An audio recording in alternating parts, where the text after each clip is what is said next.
Algérie, le chef d'état-major de la gendarmerie limogé par le président Bouteflika par un décret présidentiel publié au journal officiel de la République algérienne en date du 18 juillet 2018, le chef d'état-major de la gendarmerie nationale algérienne, Ghali Belkessir, a été remplacé par la générale Abderrahmane Ahrar. C'est le deuxième changement à la tête de cette institution en un mois.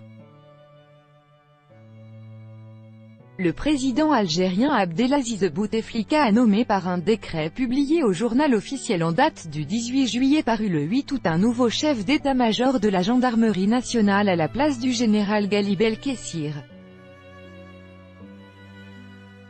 Par décret présidentiel du 28 Chawal 1439 correspondant au 12 juillet 2018, le général Abderrahmane Ahrar est nommé chef d'état-major de la gendarmerie nationale à compter du 16 juillet 2018, apprend-on dans ce décret présidentiel.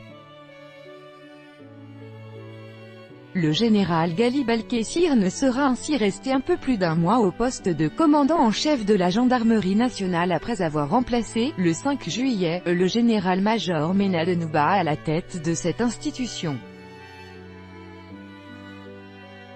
Durant son passage à la tête de la gendarmerie algérienne, le général Belkessir a procédé au changement des chefs de 5 commandements régionaux, des wilayas de Blida, d'Oran, de Béchar, Ouargla et de Tamanrasset.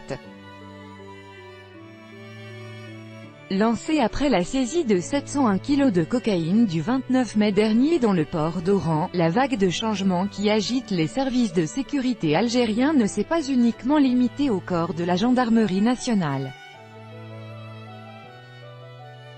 En effet, après l'éviction du directeur de la Sûreté nationale, DGSN, le général-major Abdelghani Hamel, le 26 juin, le nouveau chef de la police algérienne, fraîchement nommé par le président de la République, le colonel Moustapha Labiri, a procédé à d'autres changements dans les directions de la sûreté de plusieurs wilayas, Alger, Oran et Tiapaza.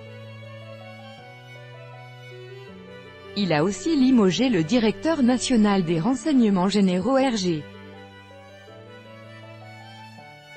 Certains analystes voient dans ces changements un signe de corruption et d'introduction d'argent sale de la criminalité dans les rouages de l'État algérien.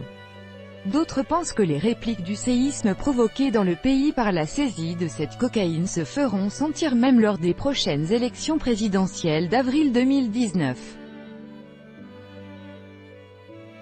L'élément le plus important c'est que toute cette histoire de cocaïne a réveillé des ambitions au sein d'un groupe de l'armée elle-même.